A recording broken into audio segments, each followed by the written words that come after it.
Good morning dear student. आज कक्षा 12 class 12 का सॉल्यूशन टॉपिक का 6वां लेक्चर यहाँ लाइव क्लास होनी है।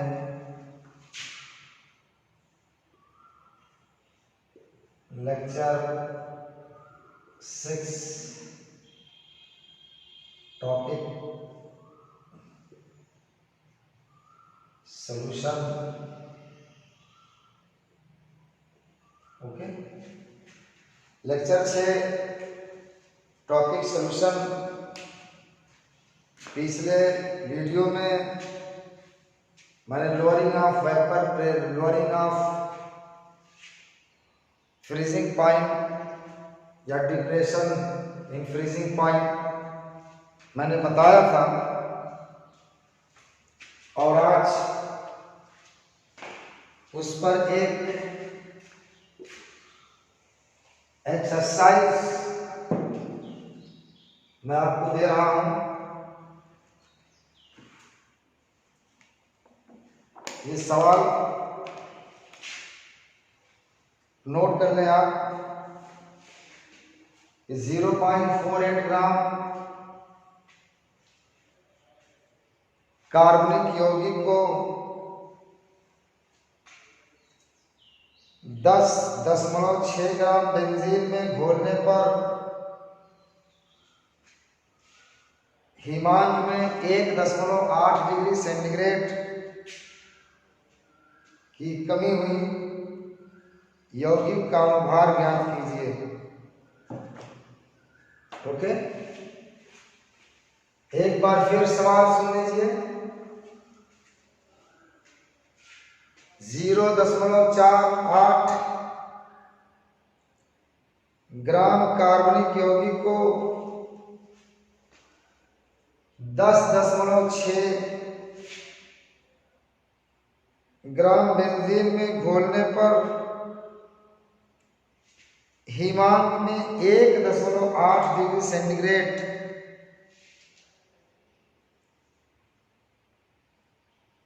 की कमी हुई।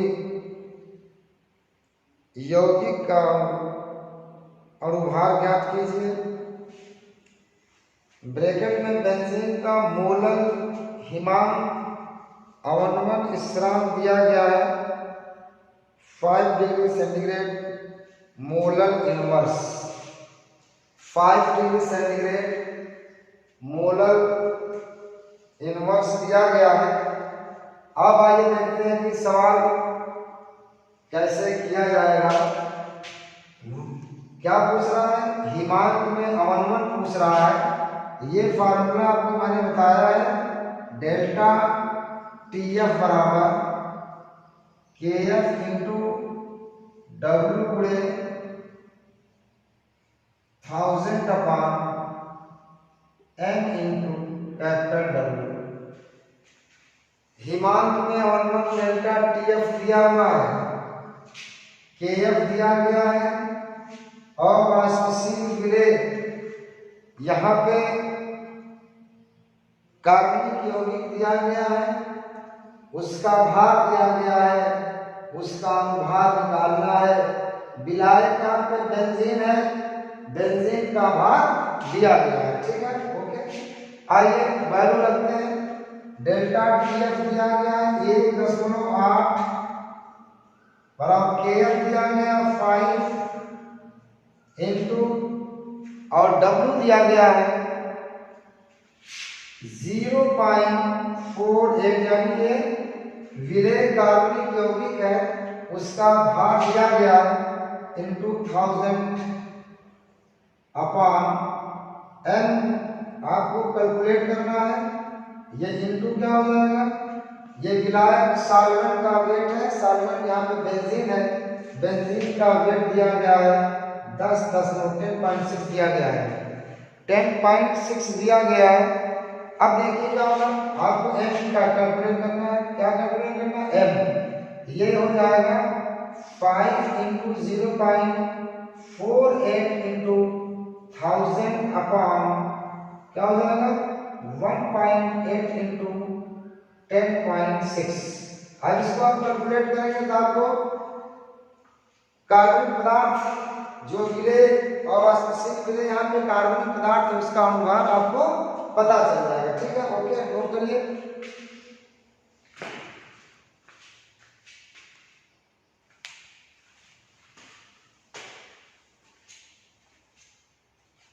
इस तरह से सवाल इस तरह से पूछे जाएंगे इस पर। तो ये 4 प्रॉपर्टी जो क्वालिटेटिव प्रॉपर्टी थी उसको मैंने सारी प्रॉपर्टी को बताया।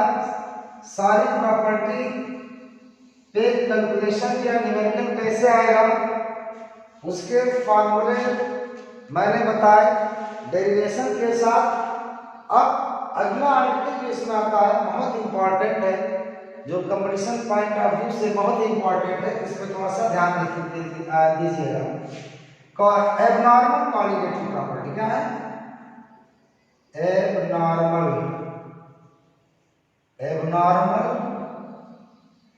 Colligative property. Abnormal colligative property, ये आर्टिकल पढ़ना है, बहुत ही इंपॉर्टेंट है। इसको कहते हैं अपसमान और संगुण। क्या कहता है हिंदी में? क्या कहते हैं? अपसमान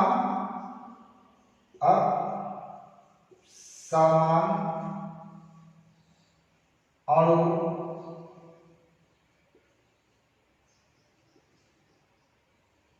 अनुसंग।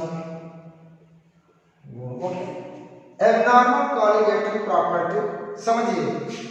ये देखिए अभी तक जो मैंने कॉलिगेटिव प्रॉपर्टी मैंने बताया है वो ऐसे मिले ऐसे सॉल्यूट के बारे में बता रहा है जो ना तो विलयन में डिसोसिएट होते हैं और ना तो एसोसिएट होते हैं। डिसोसिएट का मतलब वियोजित होते हैं और ना ही क्या होते हैं एसोसिएट का मतलब संगुणित होते हैं।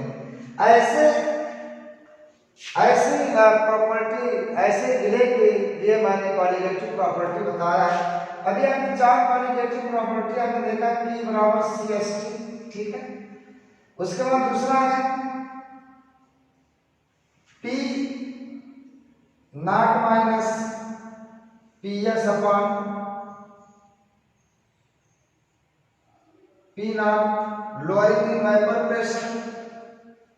इसके बाद डेल्टा TB डेल्टा TF, ये 4 कैलकुलेशन मैंने बताया। वाष्प प्रासरण दाब में lowering in vapour pressure, elevation in boiling point, depression in freezing point. जो मैंने ये अभी आपको बताया है यह इन विलायकों मैंने यह उन विलय के लिए बताया है जो विलय क्या होते हैं न तो विलयन में डिसोसिएट होते हैं और न ही क्या होते हैं एसोसिएट होते हैं। जैसे यूरिया, ग्लूकोज, सुक्रोज, यानी ये कार्बनिक कंपाउंड, ये सब के सब कार्बनिक कंपाउंड न तो डिसोसिएट होते हैं न तो एसोसिएट होते हैं। अब देखिए यूरिया है, ग्लूकोज है, सुक्रोज है, ये इनके अंदर क्या है ये न तो डिसोसिएट है न तो एसोसिएट होते हैं।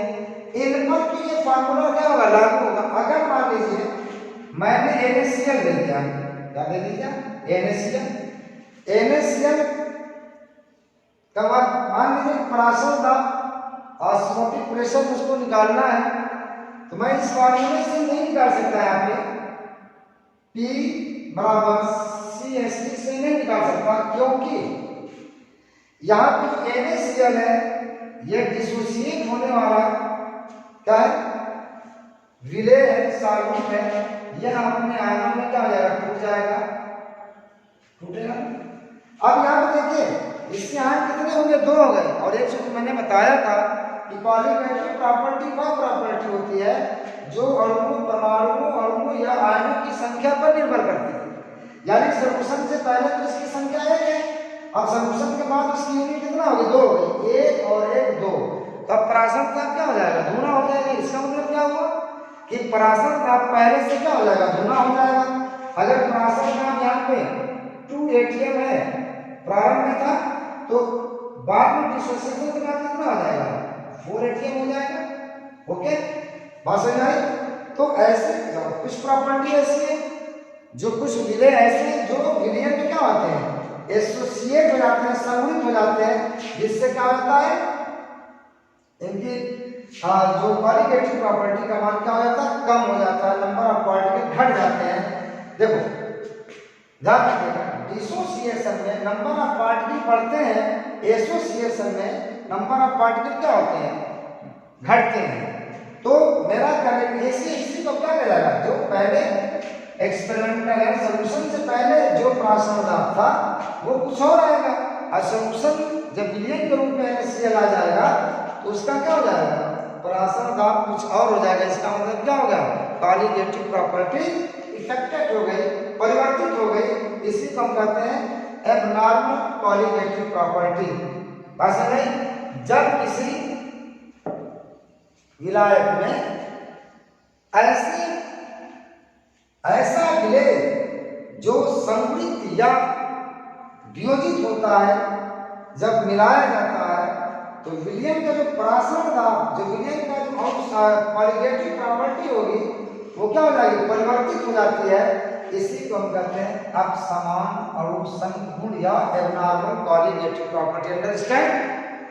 अभी तक जो मैंने बताया था ऐसे विलय के लिए मैंने बताया था, जो विलय न तो संगठित होते हैं और न तो क्या होते हैं, वियोजित होते हैं। इसका मतलब ये हुआ कि वो विलयन से पहले और विलयन में दोनों जो विलय थे, दोनों कंडीशन में एक तरह के आते व्यवहार करते हैं, न तो वो उनकी संख्या में कोई परिवर्तन होता है, इसलिए कॉलिगेटिव प्रॉपर्टी प्रभावित नहीं होती है। लेकिन ऐसा विलय जो आपके सॉल्यूशन में डिसोसिएट हो जाता है या एसोसिएट हो जाता है, ऐसी दशा में पराशर ताप क्या होता है, परिवर्तित हो जाता है। तो अब माता मैं डिफिनेशन बताता हूँ, इसकी डिफिनेशन क्या है। और एबनॉर्मल कॉलिगेटिव प्रॉपर्टी की बच्चों देखिए, लिखिए कि जब किसी विलायक में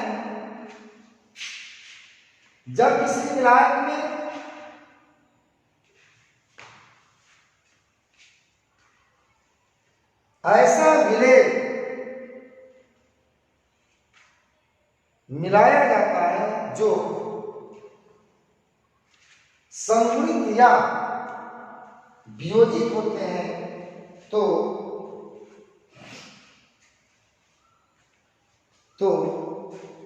विलयन का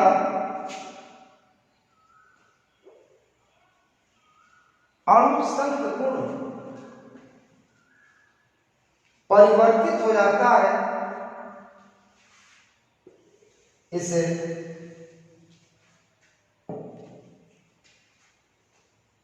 एबनॉर्मल कॉलिगेटिव प्रॉपर्टी कहते हैं। एबनॉर्मल कॉलिगेटिव प्रॉपर्टी कहते हैं, समझिएगा। एक देखिए,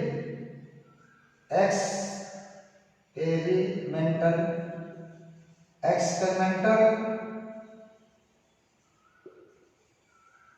कॉलिगेटिव प्रॉपर्टी कैलकुलेटेड कॉलिगेटिव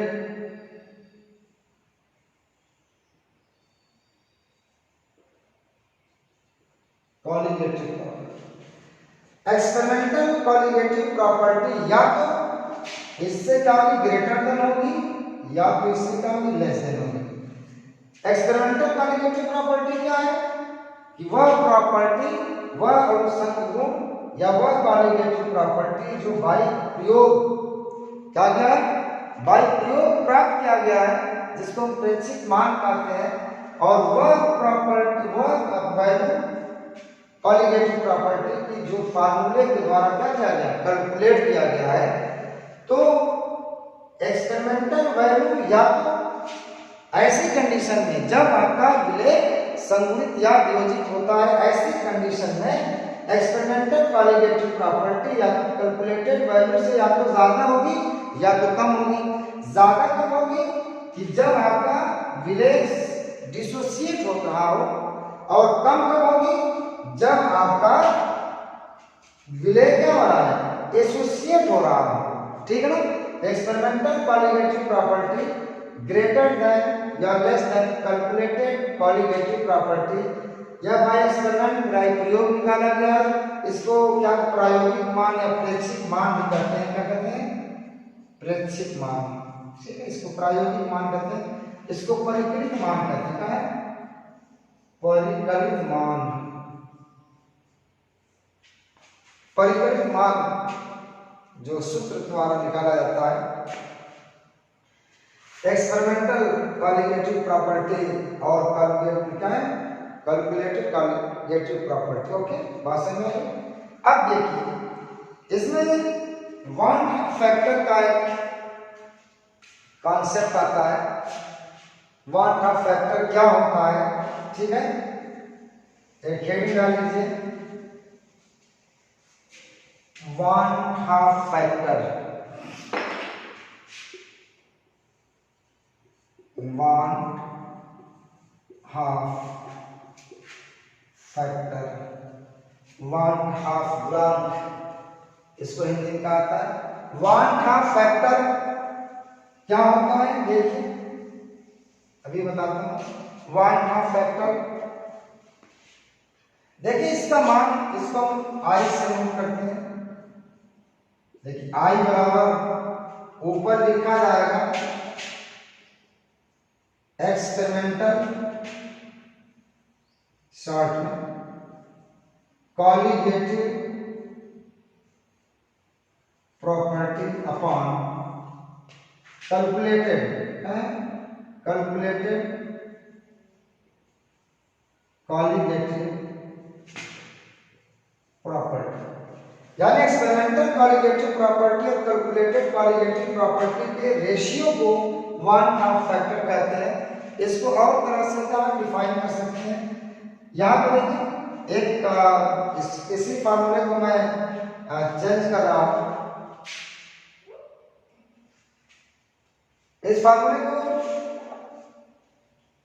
विलेय के मोलों एसोसिएशन या डिसोसिएशन के बाद विलेय के मोलों की संख्या बटे एसोसिएशन या डिसोसिएशन के बाद number of mole of solute, और नीचे क्या हो जाएगा, एसोसिएशन या डिसोसिएशन के बाद के पूर्व के बाद ये है, और यहां पे क्या हो जाएगा, एसोसिएशन या डिसोसिएशन के पूर्व विलेय के मोलों की संख्या, विलेय के मोलों की संख्या, ठीक है ना, विलेय के मोलों की संख्या के पूर्व number of mole of solute. एक रिलेशन ये होगा। एक रिलेशन और होता है वास्तविक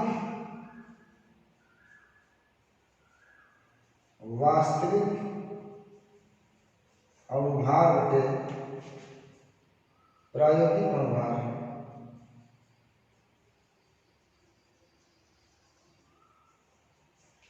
रियल अनुभार बटे experimental atomic weight, sorry molecular weight. तो real molecular weight upon experimental और मॉलिक्यूलर वेट। ये देखिए जो एक्सपेरिमेंटल कॉलिगेटिव प्रॉपर्टी और अनुभार का जो रिलेशन होता है इनवर्सली प्रोपोर्शनल। अगर कॉलिगेटिव प्रॉपर्टी एक्सपेरिमेंटल ऊपर है तो नीचे क्या हो जाएगा, वास्तविक अनुभार हो जाएगा। कैलकुलेटेड की जगह क्या हो जाएगा, प्रायोगिक अनुभार हो जाएगा। क्योंकि कॉलिगेटिव प्रॉपर्टी और अनुभाग में रिलेशन क्या होता है, एक पॉइंट देख लीजिएगा, colligative property inversely proportional molecular weight. ठीक है, ठीक है। अगर कॉलिगेटिव प्रॉपर्टी एक्सपेरिमेंटल ऊपर है तो अनुभाग क्या हो जाएगा, लेंगे तो वास्तविक हो जाएगा। कैलकुलेटेड कॉलिगेटिव प्रॉपर्टी क्या है उसके पास, सॉरी, कॉलिगेटिव प्रॉपर्टी की जगह प्रायोगिक अनुभाग हो जाएगा। ठीक है, ओके, ये हो गया। तो ये आपका वन थर्ड फैक्टर हो गया। वन थर्ड फैक्टर से बड़ा रोल है ऐसे पार्टिकल जो संगुणित या वियोजित होते हैं, उनका colligative property one third factor की सहायता से हेल्प से निकाली जाएगी। चलिए ठीक है, यहाँ पे मैं वो दो कंडीशन जो मैंने बताया है, या तो आपका सॉलिड डिसोसिएट हो रहा हो या तो सॉलिड क्या हो रहा है, एसोसिएट हो रहा है। ठीक है, चलिए पहला मैं लिखूं, इफ सॉल्यूट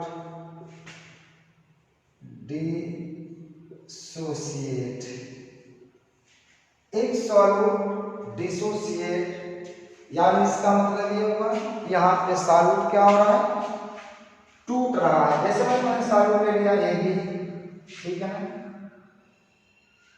ये क्या हो जाएगा, अपने आयनों में टूट रहा है, ए प्लस बी, ये अपने आयनों में क्या होगा, ब्रेक होगा, टूटेगा। एट टी टाइम इसको मैंने 1 मोल ले लिया तो ये क्या हो जाएगा, 0 0 होगा टी टाइम पे, क्योंकि अभी ये ब्रेक हुआ नहीं, ए प्लस और A minus 0 0। After T time T समय के बाद देखिए 1 माइनस, यहाँ पे एन अल्फा क्या होगा, वियोजित हो जाएगा, तो यहाँ पे क्या हो जाएगा अल्फा, यहाँ से अल्फा क्या हो जाएगा, इसका वियोजित हो रहा है, इसका एन अल्फा मोल बना। ठीक है, तो टोटल मोल क्या हो जाएगा, टोटल मोल कितना हो जाएगा, 1 minus alpha plus n alpha plus n alpha, ये टोटल मोल हो गया। ठीक है, नोट करिए, एन क्या चीज है, ए की मोल की संख्या है, ये एन क्या है, बी के मोल की संख्या है। यहाँ पे इनकी एन बराबर 1 है, ये 2 भी हो सकता है, 3 भी हो सकता है, कुछ भी हो सकता है। एन क्या चीज है, नंबर ऑफ मोल इंडिकेट कर रहा है आयंस का। ठीक है, हो गया। अब आइए देखिए, अब वन का फैक्टर निकालना है, तो आई बराबर क्या हो जाएगा, आपको मैंने बताया है, वियोजन के बाद यहाँ वियोजन हो रहा है, कुल मोलों की संख्या, तो वियोजन के बाद ये देखिए, वियोजन के बाद कुल मोल हो गए, क्या हो गए, वियोजन के बाद क्या हो गए, कुल मोल हो गए 1 minus alpha plus n alpha plus n alpha. अब वियोजन से पूर्ण देखिए, यहाँ टूटा नहीं है, यहाँ पे 1 हो गया, तो यहाँ पे हो जाएगा 1 minus alpha plus n alpha plus n alpha. यहाँ पे देखिए 1 प्लस माइनस सूत्र ले लीजिए, तो अल्फा कॉमन हो जाएगा, यहाँ पर जाएगा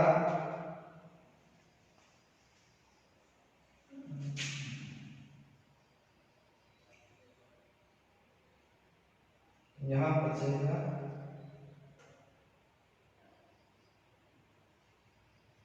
एन माइनस अल्फा।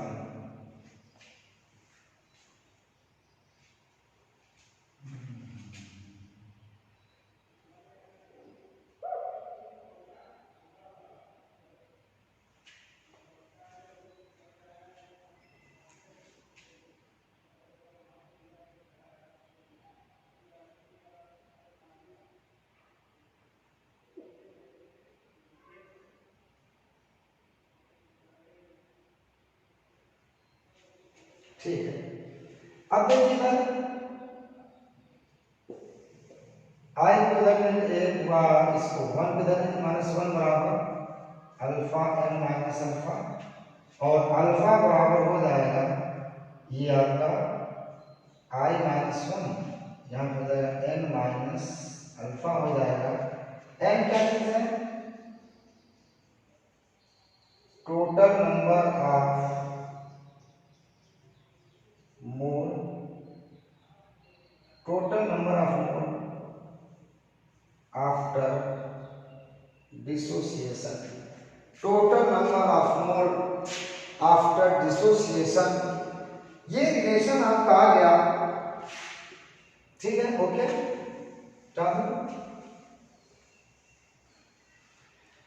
अल्फा और आई में रिलेशन दिए भी आपका डेरिवेशन बताएगा। यहाँ पे दो कंडीशन आपकी आ सकती है जब आपका विलेय डिसोसिएट हो रहा हो, या तो 100% डिसोसिएट हो रहा है तो आप यहीं पे चले जाएंगे। कहाँ चले जाएंगे? यहाँ पर आप चले जाएंगे सिर्फ इस फार्मूले पे, और यहाँ पे टोटल मोल देखिए। जैसे मान लीजिए क्या NaCl यह 100% वियोजित हो रहा है, तो इसमें केवल क्या कर दिया जाएगा, वन का फैक्टर इसके टोटल संख्या के बराबर हो जाएगा, 2 हो जाएगा। तो I बराबर क्या हो जाएगा? 2 हो जाएगा। अगर मान लीजिए कि सोडियम सल्फेट है,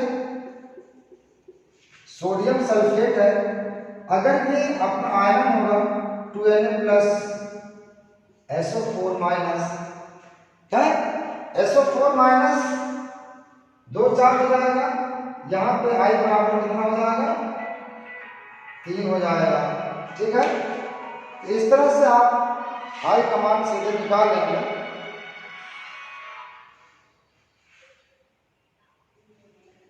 अगर मान लीजिए कहा जाए कि जो आपका विलेय जिसका डिसोसिएशन हो रहा है, अगर वो 100% नहीं हो रहा है, क्या हो रहा है? अगर 100% वियोजित नहीं हो रहा है, 40% हो रहा हो, 60% हो रहा हो, तो आप क्या करेंगे?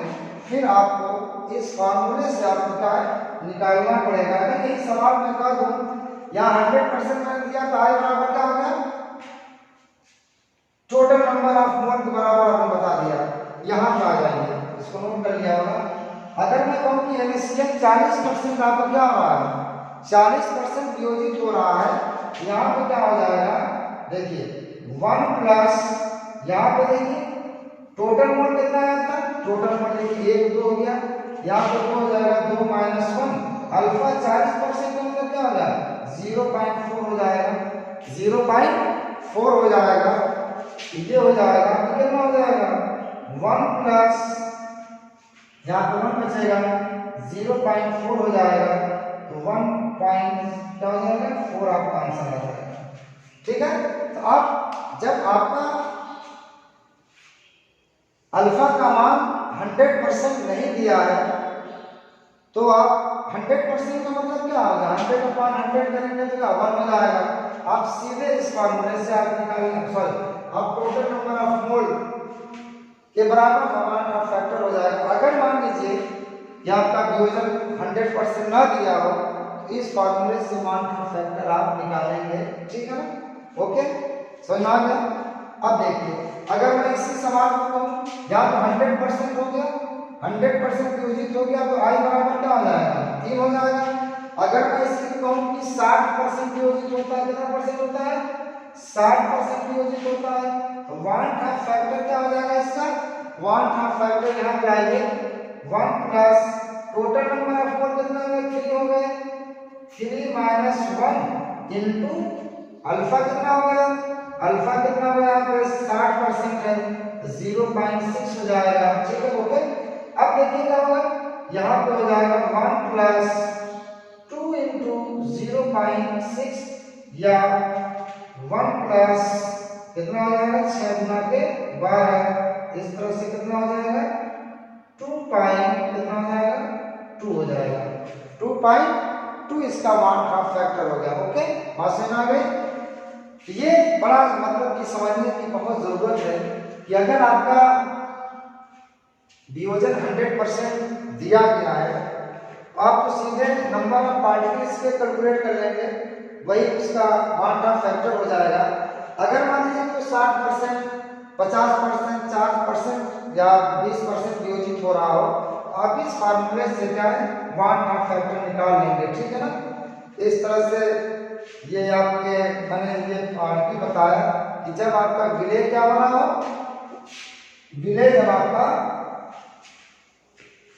वियोजित हो रहा हो उस कंडीशन में हम क्वालिटेटिव प्रॉपर्टी कैसे निकालेंगे। अभी मैं क्वालिटेटिव प्रॉपर्टी बताऊंगा ऐसे पदार्थों के लिए फार्मूला क्या होगा। अब दूसरी कंडीशन में देखिए, एक चीज और ध्यान रखिएगा, जब आपका नीचे नोट करके लिख लीजिएगा कि जब आपका पार्टिकल वियोजित हो रहा हो, डिसोसिएट हो रहा हो, experimental value, experimental colligative property, colligative property जो होगा वो ग्रेटर देन कैलकुलेटेड से होगा। कैलकुलेटेड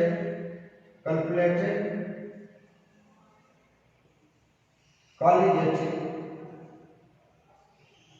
प्रॉपर्टीज, और यहाँ पे आई का मान ग्रेटर देन क्या होगा 1 होगा। ध्यान रखिए आई का मान हमेशा ग्रेटर देन 1 होगा। ये एक पहला आर्टिकल इसमें था कि जब आपका विलय डिसोसिएट हो रहा हो। अब दूसरी पॉइंट पर आते हैं कि जब विलय आपका क्या हो रहा है, जब विलय क्या हो रहा है संगुणित हो रहा हो, एसोसिएट हो रहा हो, if solute associate, if solute associate,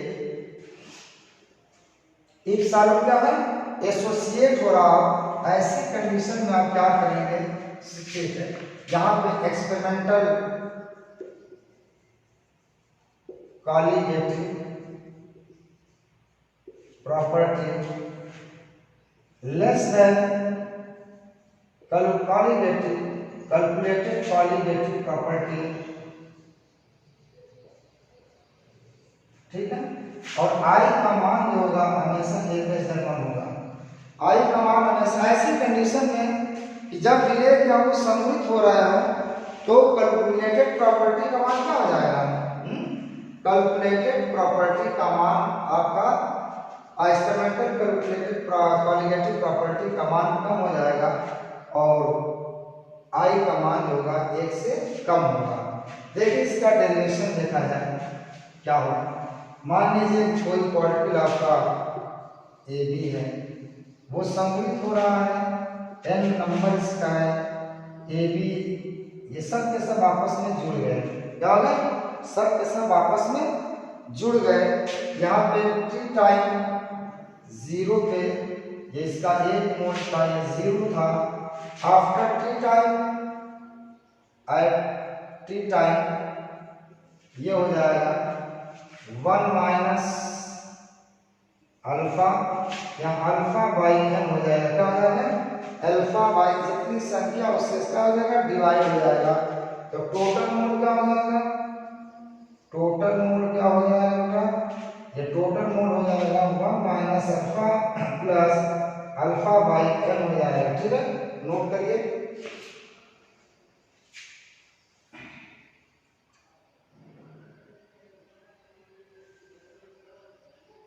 okay, अब देखिए आई बराबर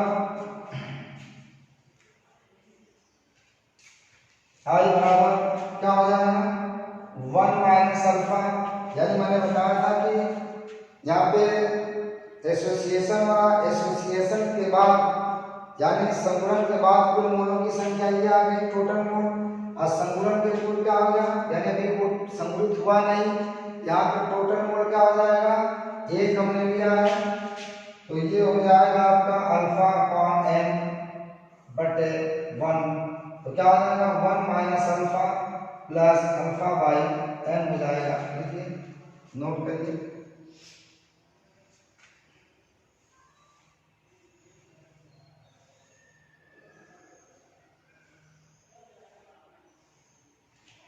ये आपका फार्मूला आ गया, इससे आप n का टोटल नंबर ऑफ मोल है। ठीक है, इसमें सवाल कैसे आएंगे देखिए, इसमें सवाल किस तरह से आपसे पूछे जाएंगे।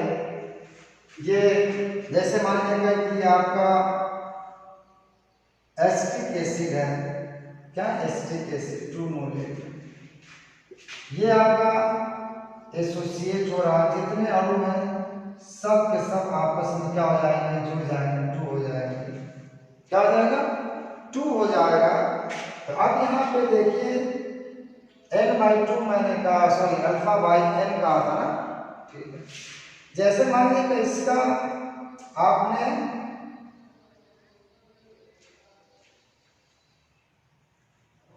प्राशन दाब 100 ATM है, यहाँ पे क्या हो जाएगा 100/2 हो जाएगा। क्या हो जाएगा 100/, ये देखिए 200 बराबर क्या 2 हो गया, ये 50 हो जाएगा। ठीक है, तो जितने अणु सम्मिलित होंगे उतने से क्या करेंगे, डिवाइड कर देंगे। ठीक है ना, तो 100 बटे क्या हो जाएगा 2 हो जाएगा, बराबर 50 हो जाएगा।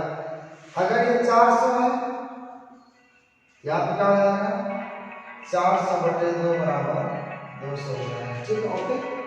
अब देखिए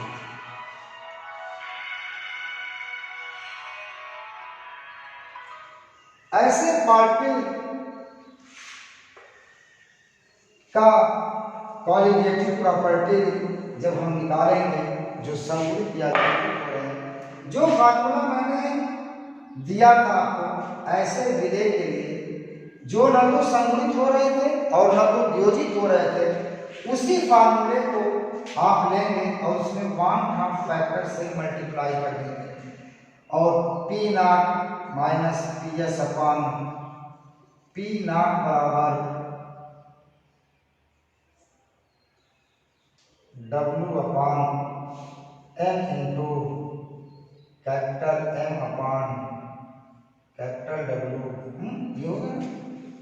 ये फार्मूला इंटू क्या करेंगे, I कर देंगे। डेल्टा टी बराबर मैंने कहा था KB इंटू W गुणे 1000 अपान M इंटू कैपिटल W गुणे क्या करेंगे, I से मल्टीप्लाई कर देंगे। डेल्टा TF बराबर KF इंटू W गुणे 1000 अपान M into capital W into I निकाल करके आप क्या करेंगे, इन्हीं कॉलिगेटिव प्रॉपर्टी के फार्मूले में I से मल्टीप्लाई कर देंगे। तब आपको अब समान कॉलिगेटिव प्रॉपर्टी की मान का वैल्यू आपको एग्जैक्ट पता चल जाएगी। बस करना क्या आपको, I निकालना है। I निकालने का मैंने तरीका बता दिया है। तरीका मैंने बताया दोनों कंडीशन में थी, जब डिसोसिएट हो रहे हो तब और जब एसोसिएट हो रहे हो तब आप वहां से I का मान निकाल करके आप रख देंगे इस फार्मूले में, तब आपको एब्नॉर्मल कॉलिगेटिव प्रॉपर्टी का मान पता चल जाएगा। एक सवाल बहुत ज़्यादा कंपटीशन वगैरह में आता है, तो मैं उस चीज़ को आपको एक दे करके बताता हूँ कि किस तरह से सवाल आपसे पूछे जाएंगे। एक सवाल बच्चों है, ओके,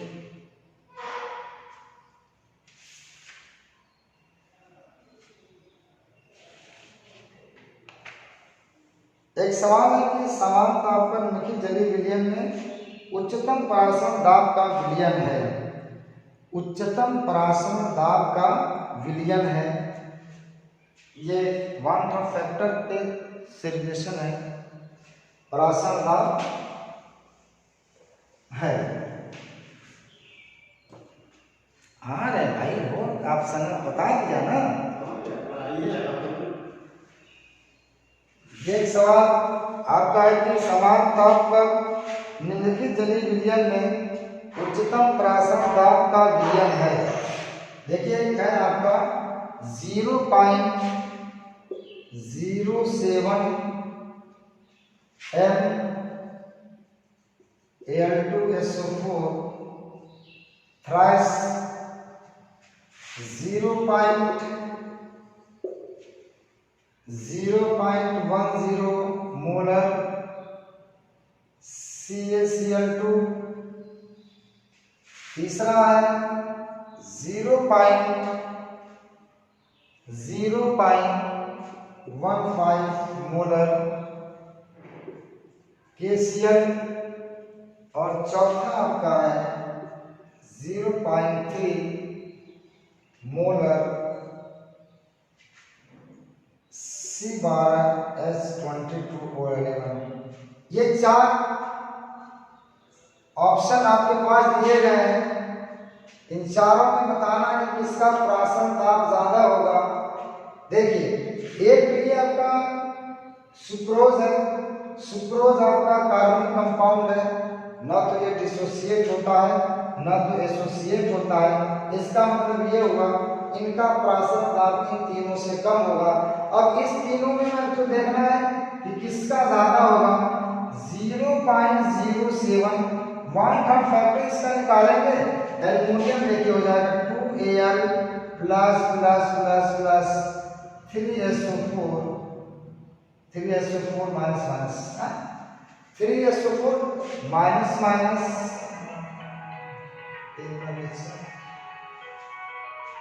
ठीक है।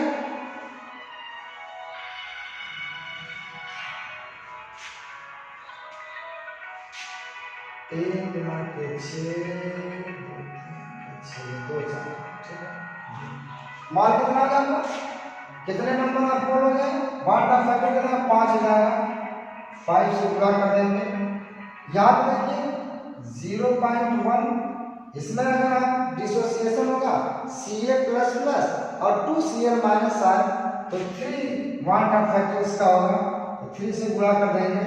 और यहाँ पे हो जाएगा 0.1 इंटू यहाँ पे देखिए कितने K प्लस और Ca 2 आयन बनेंगे यहाँ पे तो 2 से गुणा कर देंगे तो यहाँ पे हो जाएगा 7 5 से 35 0.35 यहाँ हो जाएगा 0.3 हो जाएगा और ये हो जाएगा 3 गुना का 15 गुना के 30 हो जाएगा 1 2।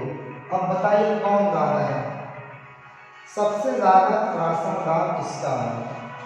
ठीक है, सबसे ज्यादा प्राशन दाब किसका होगा, इसका होगा। इस तरह से सवाल आपसे पूछे जाएंगे। एक सवाल और बस बहुत जल्दी में, क्योंकि पीछे से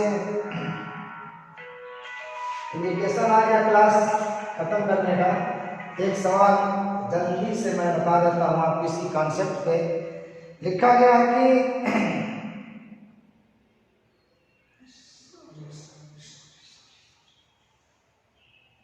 यहाँ BaCl2 NaCl BaCl2 NaCl और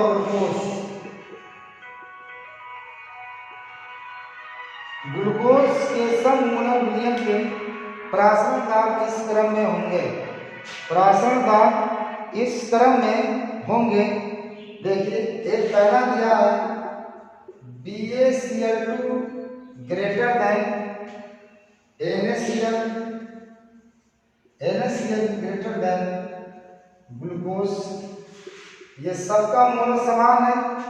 दूसरा है NaCl इसी तरह से दिए गए greater than BaCl greater than glucose. सबसे ज्यादा किसी का होगा, आगे एक्सरसाइज दिया गया है। याद रखिए इसका आया ग्लूकोज तो कार्बनिक कंपाउंड है, ना तो इसका वियोजन होगा ना तो इसका डिसोसिएशन होगा। यहाँ पे देखिए बैरियम क्लोराइड है, बैरियम क्लोराइड में 3 आयन बनेंगे Ba प्लस प्लस और 2Cl माइनस के 3 वन का फैक्टर 3 हो गया तो 3 इसका हो जाएगा मोलर। NaCl कितना है 2 आयन बनेगा इसका तो 2 मोलर समान मोलर है ना, ये 3 मोलर हो जाएगा, ये 2 मोलर हो जाएगा और एक क्या हो जाएगा 1 मोलर हो जाएगा। तो सबसे ज्यादा किसका हो जाएगा 3 मोलर वाले का। ठीक है ना, प्राशन दाब सबसे ज्यादा किसका होगा बैरियम क्लोराइड का। इस तरह से आज का लेक्चर बस इतना ही। और आज के लेक्चर के साथ ही सॉल्यूशन टॉपिक आपका समाप्त हो गया। और आप ध्यान से पढ़ें, बाद में जो प्रॉब्लम आएगी एक्सरसाइज वगैरह में मैं कराऊंगा। और जो नेक्स्ट टॉपिक मैं अगले लेक्चर में शुरू करूंगा वो टॉपिक होगा कोलॉइडल सॉल्यूशन। क्या है? Colloidal solution. बच्चों इसको ध्यान रखिएगा, कोलॉइडल सॉल्यूशन अगला लेक्चर पे अगला टॉपिक आपको मैं शुरू करूंगा, कोलॉइडल सॉल्यूशन। ओके, तो आज के लिए बस इतना ही। Thank you.